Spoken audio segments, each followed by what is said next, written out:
Okay, kiddos, you got 1 week. We'll talk about that maybe when we get back.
And we're back. Top of the morning to you. Yeah, I guess this school thing is kind of a big deal.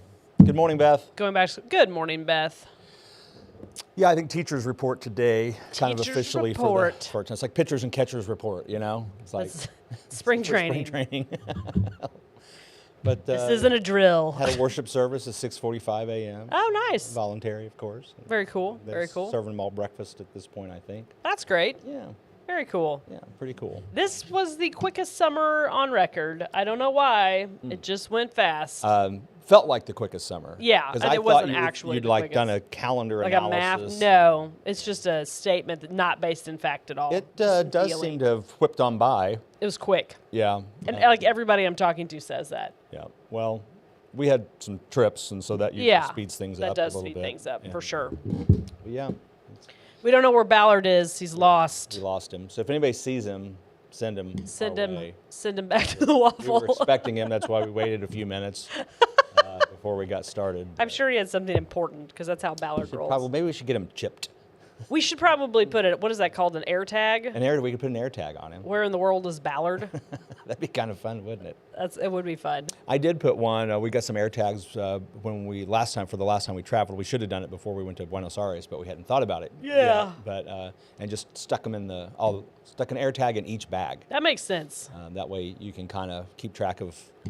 Like the airline's like, well, we're not sure where your bag is. I'm like, I know where my bag is. I know where it is. I know where it is. Now, are those only compatible with Apple? Yeah, I think so. So is there an alternative? There's got to be. Yeah, I think like Tile. Okay. T-I-L-E makes something like that. This is one of those new technology things that I probably should be participating in. I had a very elder millennial moment yesterday. I finally broke down and got Canva. You know? Yeah.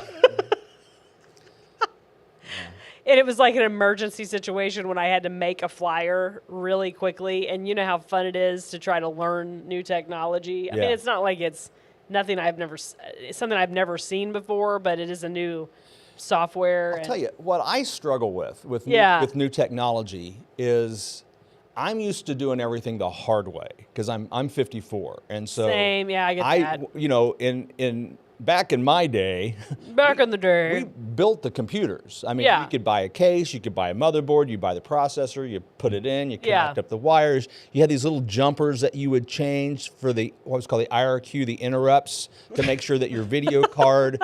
Hey, Good morning, Diana. Your video card wasn't interfering with your sound card, that wasn't interfering with your modem. They all had to be on these different interrupts, right? Yeah. And you had to manually set those, and then you had to go in and you had to program your INI file and your batch file to make sure that just to get your computer to run, right? That's what you would do. Yeah, I mean, And oh my. you know, yeah. just extrapolate that over everything else. Everything Yeah. else is just like Yeah. So I struggle with things like Canva because I'm just like, I can't figure this out. I It's don't too- understand. It's too easy. It's too does it for you. Yes. But if and you I'm like, don't, but that's not the way I want it. I know. I'm like, okay, I should be able to like just manually move this to the right. Yeah, but no. No. Nope. There's a button. There's an easy button. Well, and that's linked to that, and so when you do that, this goes this way, and just, it was harder in the old days, but at least you could do what you wanted. You know, Yeah. there was a way to get you it could done. figure it out. Now, without like, and I guess you just have to watch tutorials now. It's like, am I gonna do that? I don't know. It's the worst. Because every time I search something like that, Yeah. they're like, this is how you do it. And I'm like, that video is from 5 years ago and is completely irrelevant now. It means nothing. I used to build websites. I mean, it was, Yeah. I could build a website, you know, you get in and do your thing. And now it's like you install WordPress and all these plugins, and here's your, and I'm like, where do What? you just put the picture and with the Yeah. words and stuff? Me want that there. It was, we liked it that way. Cave woman mad. Too many lights. Don't want another don't know. app. That's my thing. You want an app? I don't want another app. I don't want another app. I just want it to do. There was something the other day. Oh, and another thing I was trying to figure out yesterday, and I felt stupid. How do you take Google Maps and put multiple addresses in and get a path from point to point to point? That should be relatively simple to think that'd do be easy. because it's easy to get directions from point A, point B, and I'm sure there's a way to do it. And I Googled it, like, show me how to do this, and the video very confident told me how to do it, and that very confidently did not exist. Yeah, it didn't work, when yeah. you got to the thing. Well, and that's the other thing. I don't know if this is on purpose or not, but things like Facebook, and particularly when you get into Facebook advertising and YouTube and all these tools, they change All the the time. interfaces constantly. In fact, I was working in Facebook's ad manager the other day, right? It's terrible. It's horrible. terrible. I don't understand. It's And terrible. I actually went to Facebook's help, read Yeah. Facebook's help on how to do it, and their help was wrong because they've changed the interface since they wrote the help document. And I'm just like, this is, I don't know how you live. I don't know either. And I felt so stupid. And like, I had to get this done.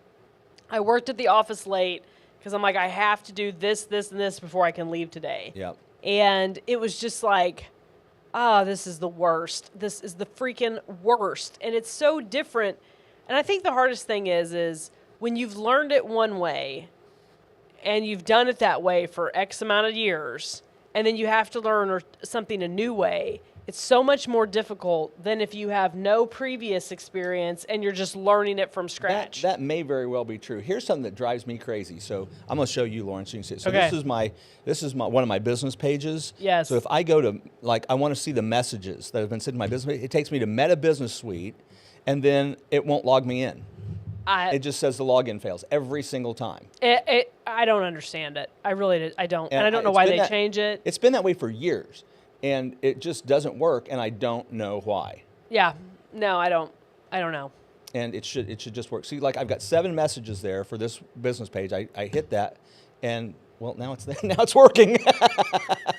Facebook heard you. Uh-huh, They're like, uh-huh. well, I we'll now finally got the fix it trick. for you, Will. We're mad at you for your conservative sharings. No, and they're mad at me because I called them out on their own platform just now. Yeah. And so now it works. So that's awesome. And I mean, you can't just get off of all of it because if you're operating in the business world, you have to use this stuff. Oh yeah, yeah. I mean, I wasn't making a flyer for funsies last night. Like, it was a business thing. And I'm like, oh my gosh. And I got it done, and it probably looks like an angry elder millennial put this flyer together in Canva who has no idea what they're doing. But you can go on Upwork and hire somebody for $500 to design your flyer, and they'll have it back to you in 20 minutes. But I mean, $500. I know. But the point is, it's clearly easy to do.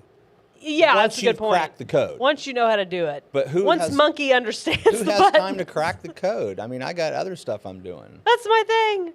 Oh, Give let's me some see. construction paper and crayons. And Beth says her tablet optimizes frequently, and it is not optimal. not optimal. I hear that. I hear that. Well, other than being grumpy elder millennials and Gen Zers, What else you been doing? Boy, we did go to Joey's Frozen Custard Yay! Saturday night. What It a was fun place. slamming. Good. Yeah, yeah. That's wonderful. Saw Kristen. She brought the little You guys see the little one? one in the I can't remember his name. I feel like it starts with an M. I don't remember, but Shelby don't held know. it for like 20 minutes. Well, yeah. it was like- Yeah. But we were like the last ones to leave. We got there like at 8. We got there like at 8:35 or 8:40, okay. you know, and Yeah. so we were in the line. The line was at, you know, so Yeah. I think we weren't the last people to order, but we were close, and you know, they're busy, so you got to wait around for your order a little bit. But Yeah. they got a nice place to sit. Oh, it's a great place to you know, hang you out get and wait, some yeah. cornhole and some other Yeah. stuff, and Yeah. there's the kangaroos, and you can hang around. I just when you said we shut the place down, I pictured like Will and Shelby, like ice cream bender. We were there from noon to 10 p.m. What are they open till 9 or 10? 9. 9. They open till 9. Just slamming custard. I think Kristen says it's like we can't go. It's just too much to go to 10. No, every you night. can't. No, it'll wreck your life. Yeah. 10's terrible. I remember when they, I worked in retail management for years and worked a weird schedule. There is such a difference between shutting down a store at 9 p.m. and 10 p.m. It's a whole different ball of wax. Yeah. There's a huge difference there. And like I was in the era of they kept expanding hours and Yeah. expanding hours because their business sucked, because it was retail changing, and Amazon was becoming a thing, and internet ordering was really becoming a thing. Yeah, like going to Walmart at 2 a.m. is going to solve your Amazon. Yeah. So they kept all these retail industries. It was the dawning of the 24/7 mentality, which we have since realized that was probably not the best Horrible idea. Yeah. And Diana drove over to Joey's and ran to a neighbor there. Oh, look That's hilarious. I love that. So Beth went Saturday afternoon. It was delicious, or Sunday afternoon. It was delicious, and the Joey was so cute. They were busy, and the wait wasn't bad. Yeah, I would agree. The wait wasn't bad, but it's Just wait, a little bit. You're gonna wait a little bit. Yeah. It's an experience. It is an experience. It's so cool. I'm so glad they're busy. It was I good said, food. Yeah, it was I'll good. say It was it is good. It was It's tasty. good. Yeah. Now is the time to have businesses in Webster County. Yeah, it is. Now is the time. You better get on there before it's too late. Yeah, I agree. So get her done. But it was kind of funny because like at 9 o'clock, like by 9:05, lights out. We're like, we're done. We gotta go. We're done. We're We're done. We're done. It's a huge difference. I don't know. It's like it's not too bad to get home, because anytime you shut something down, you've probably got anywhere from 10 minutes to an hour of close down stuff. They don't. They're like, boom, done. They were gone. I don't blame them. But it is like when you get home at like 9:30, it's just a lot different than getting home at 10:30. Oh, yeah. I don't know. It just is huge difference. Yeah, I can see that. You don't have any time to. You don't have time to do anything. You get home at 10:30. No. You gotta like go to bed. You're like, I gotta go to bed. I gotta sleep because I gotta do this again tomorrow. And make the donuts. But they have backed off of that. I mean, there are a lot of. I was talking in the car with the girls yesterday. Evie very logically could follow the path of being a teacher. Like, I could totally see that. She likes being around, especially younger kids. They are drawn to her. She's very patient with them. I am not describing myself in any way. So, which is, I remember, like, when it was really hard to find a job, thinking about going back and getting my teaching certificate, and then being like, no. Yeah. That's Yeah, no. that probably doesn't suit you. No. Nor me. No, By we'd the be way. terrible. Yeah, It'd be horrible. bad. Yeah. It'd be real bad. But I remember, like, and so we're talking about this in the car, and Clara's always said that she wants to have a cafe, and it originally started as Make Your Day Clara's Cafe, I like it. but then it changed to Make Your Day Clara's Lattes. Right? Yeah. So it's kind of morphed, and she's had this, and she's always been the kid that like sets up shops, Yeah. like at the house. Like, you'll come downstairs and there'll be a whole setup and she's selling you something, I love it. And so I was talking to Clara and I was like, Clara, what do you think you want to do? I know you've talked about wanting to have a cafe, but you're often this stuff changes. Like, what are your thoughts? She's like, I don't know. I think I can sell stuff. Yeah. Well, that's wonderful because I've said for a lot of years now, sales is a skill really that everyone needs and everyone Yes. can benefit from. Yes. There's way more to sales and selling than what people think about. Absolutely. Because I almost don't care what your job is or what your profession is. You are selling Yes, something. you're selling something. A significant amount of your time, whether it's yourself. Beth wants the donuts to be sold. Where are the donuts? We're going to put a moratorium on Can't- talking about the donuts. She can't wait to try Yummy Donut Pal. I'm- No, you do. You have to be able to sell something. I'm ready to go eat some donuts too. Yeah, but I mean, you think about, if you're talking to your friends, or what are you going to do, or where are we going to dinner, or you're dating somebody, or Yeah. Oh, yeah. it's just sales. You're Yeah. even if you're just selling yourself, whatever it is. So if you have some sales skills, Oh, it's huge. yeah, it's a really big deal. Well, and so JR and I were talking the other day. There is this kind of, a lot of people used to be salesmen, right? That's what they did. That was their career, their profession. They sold different products throughout their years. Like, it's getting hard to find people who are really good at that. And so, and I don't necessarily know why. Well, probably because it's a people skill. And I mean, really, at the end of the day, you have to be a people person to sell a product. Well, and you think about our social media, online technology kind of kills your people skills. It kills you. Yeah, it does. It does. So a lot of your really good old school salesman people are, they're still out there working. But I mean, it's kind of a dying breed. Yeah. And, so Well, the online marketing, online sales takes over a lot of that because you're not interacting with a person. It's like you have, write the copy, Yep. design the pictures, and all that stuff. And we're going through some of that, rolling out some online opportunities with the law firm and some things that we're doing. There's, you still have the opportunity to record a video. And you can do that and use some of your salesmanship that way. Yeah. But a lot of it is based on, what that copy editing piece says. What's the text of the ad? What's the text of the web landing pages and all that stuff. And I have discovered, I can't remember if we talked about this before, but there comes a time, and I'm approaching it. I'm getting closer to where I'm just like, I'm too old to want to learn that. Same. I mean, honestly, same. It's exhausting. It is. And I mean, maybe it's harder than it used to be for me. I think there's just more opportunity for more things to. Well, I mean, I've always loved learning things, and I still do. I mean, Yeah. I've been looking at Python, writing Python scripts for I don't even know computers. what that is. Well, it's programming computers. But Yeah.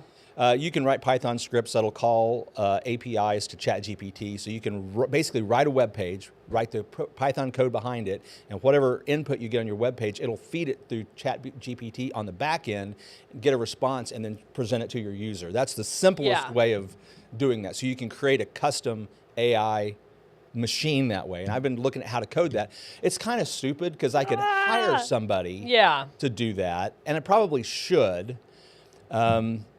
But I haven't really figured out how I'm going to make money on it yet. Well, I think the problem is, too, is I think we're all kind of coming to the realization that stuff is going to be changing so quickly.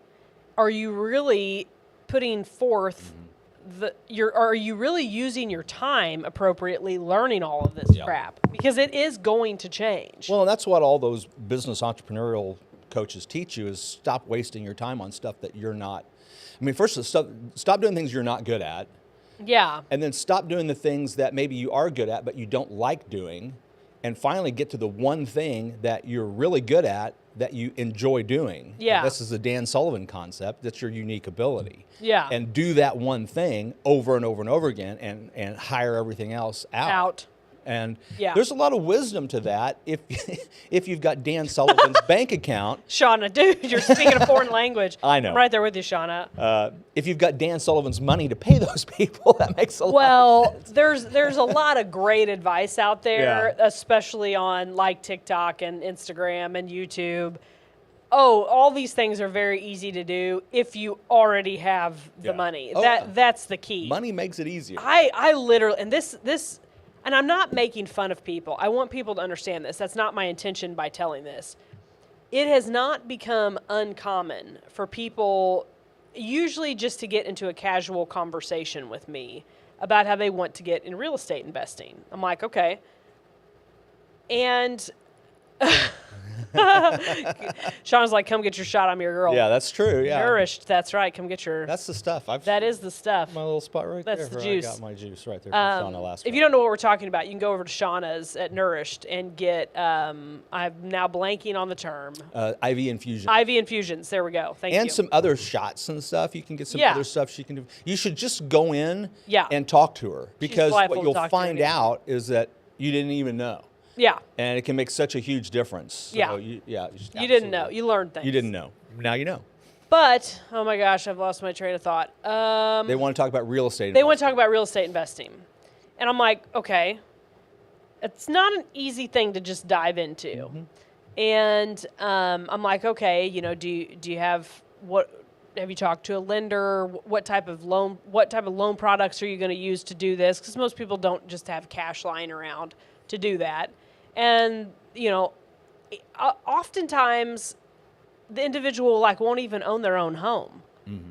And I'm like, well, first of all, pump the brakes. If you've not been a homeowner, you might want to dabble with that first and see if that's something that you're even passionate about You mean and like enjoy. they're renting? They're renting, yeah. Oh, yeah. Mm. And I'm like, okay, and I'm like, okay, well, you might want to experience as a homeowner first, just to kind of know the ins and outs of owning a property, but that shouldn't completely stop you.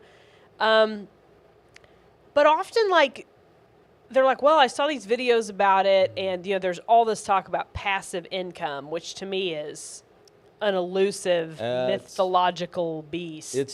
It's a unicorn. It's a unicorn. And I'm not saying that there's people who haven't figured that out. Because, the people I know in real estate who do have lots of properties, they're like, it ain't passive income. If you have passive income, you have employees. You have employees doing work for you and that you're paying, usually handsomely.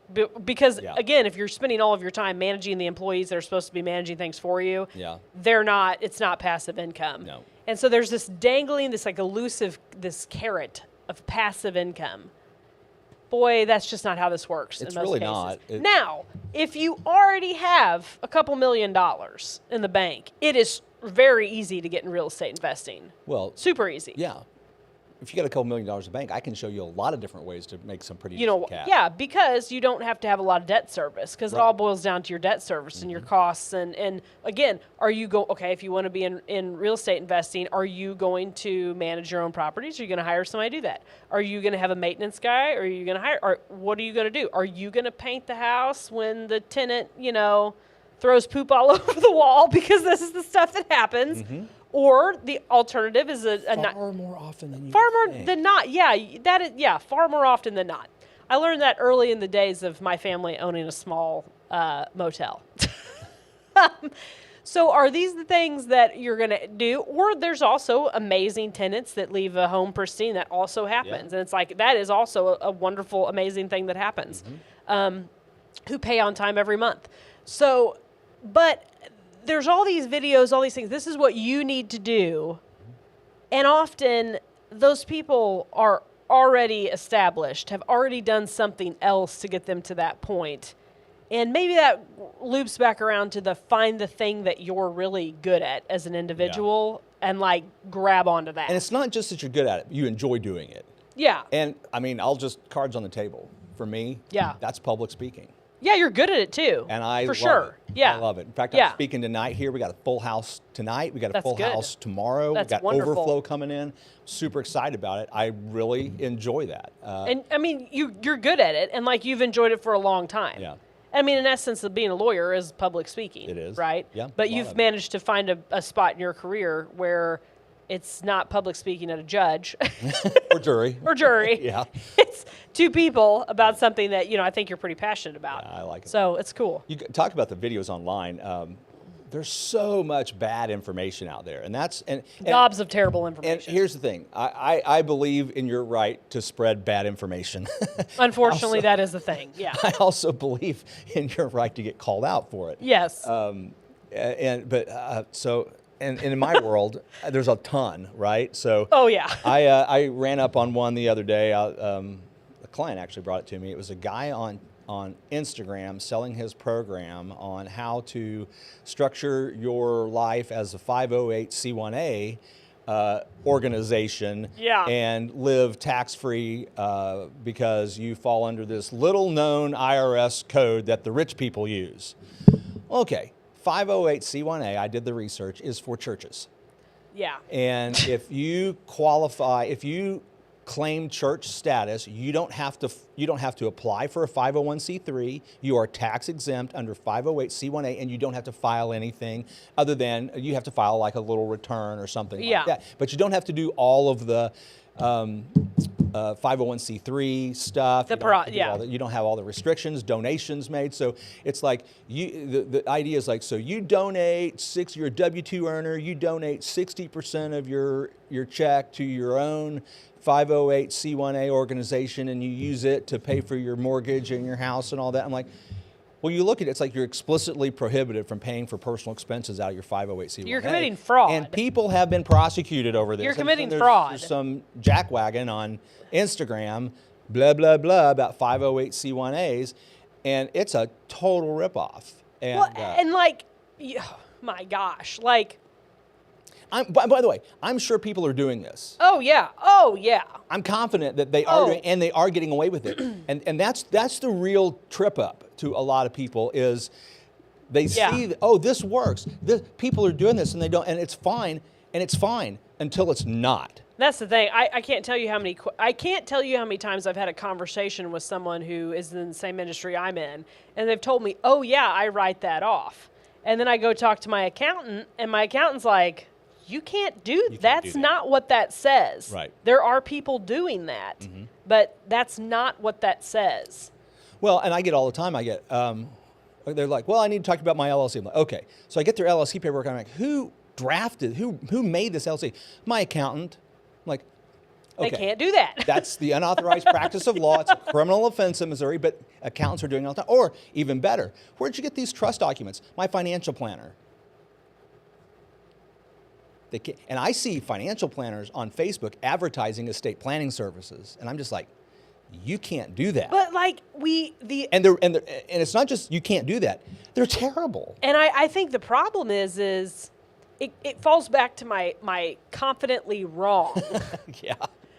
There's so much access to information, and it has become so difficult, one, to verify it, and two, for people to be held accountable when they are doing something wrong. Yeah. It has become, and often I like to think in most of these cases, these people are it's not, I'm going to set out to be a fraud. I want to be a criminal. So I'm going to create this empire built up on something I'm not supposed to be doing. Usually I don't think that's the case. No, there are those people. Sure. But most of the time it's like, well, so-and-so who I trust told me I could do this. It's kind of like the writing off the stuff in real estate. Like the country club membership is notorious for this. Yeah. Notorious. Yeah. And, we write off our country club membership. Well, should you be doing that? And if you are doing that, is it truly something that your business is paying for, that you're using for, blah, blah, blah. But it's like, and I've even heard crazy story. I'm not going to go into that because that's too specific. Well, but go ahead. The meat and potatoes are holding these people accountable is like, it's become freaking impossible. Well, 2 points. One, there are some legitimate ways to do some things rightly that a lot of people aren't doing and don't know how to do that they can take advantage of if they talk to the right people, the professionals, the lawyers, the CPAs that know the laws and the regulations to help you do it correctly. Yeah. So that was my one comment. The other one is, it's just you look at some point. We've not figured out yet how to manage a large body of population. And you can really see it when you go to China because they're trying to really control a lot of people, billions and billions of people. And when I've been there, you can see how it fails. It's like the ones they catch get hammered. Yeah. But there's 99 they don't catch for every one they do. Yeah. And this is the type of scenario we're describing here. That's kind of what we're facing here. Yeah. Is we've got a lot of people doing a lot of maybe little stuff wrong that they shouldn't be doing. That's Yeah. all, there's like little landmines just waiting to explode because Yeah. it's not been done right. And they may or may not ever be They run may never into be caught. accountability for Yeah, it. yeah. Absolutely not. Yeah. And so, but the ones we do catch here, we don't really even do anything to them. It's like, Yeah. don't do that. Yeah. And not stop it. And No. Yeah. So, but it's just at some point, a population becomes too large to be properly governed Yeah. under. Well, and that's What we back know to now. the people being people problem, Yeah, it right? is. And I think that really is the meat and potato. We just finished watching the final Hunger Games, right? Never watched them. Back in, and I remember why I stopped, because the third movie came out, I think, in 2013, 2014. Oh, boom, I had kids. And so then I went through about 10 years of just raising kids. young children. And now I'm back to past couple years, more of a normal Yeah. type, what I call normal. But, so, I read the books. I think I read them all back in the day, but it's real blurry back then. And then I did watch several of the movies. So we there were some scary things that the girls, we kind of like, probably shouldn't watch this part, but it's really hard to find things you can watch with your kids. Yeah. And so Very hard. even if it's getting borderline, we're like, we're going to watch this and we'll, and I do think my generation watched a lot of stuff we shouldn't have watched. Yeah. And especially because, like even just your typical rated R movies, your Predators and Diehards and stuff. Oh, they're on TV, so it's okay. Well, maybe that wasn't okay. Maybe we shouldn't have been watching that at like 10 years old. Your But friends at the guy house, they got the DVD. yeah. I remember like, you went to somebody's sleepover and like, oh, we're watching It. It's like, oh, we shouldn't be watching it. So, but again, you live, you learn. This is things that happen after. You can't be upset about it. But so we watched it. And do you know the whole premise of the Hunger Games? Basically, it's a dystopian futuristic where they're, There's a capital who's, kept their thumb on the districts, and the capital is the more money and power they had, the weirder and more odd and evil they became. sounds normal. Yeah, it's par for the course. But we finished watching it, and I was like, oh, crap. I'm seeing the future. Oh, crap. Well, I mean, the only answer, I think, is to reduce government to its lowest level possible. Yeah. So where you've got, most of your stuff being handled by cities and counties, and then maybe states. And Yeah. The less you do from afar, Washington, the less power Washington has, the better off we all are. Yes. The less power Jefferson City has, The better off we all are. Yes. Yeah. Because small groups trying to manage enormous groups. You got a group of 500 people, you don't need government. Yeah. You can self-police, Yeah. right? Exactly. Yeah. It's like, we know Jed's no good, and we're going to... We're going to all, steer clear of him and be suspicious of the people who interact with him. Right. Yeah. Yeah. That's the Well, classic Lauren and Will episode. Ballard wasn't here, but we managed to ramble on. As we do. No problem. Waffle on. We'll see you next week. Bye, guys.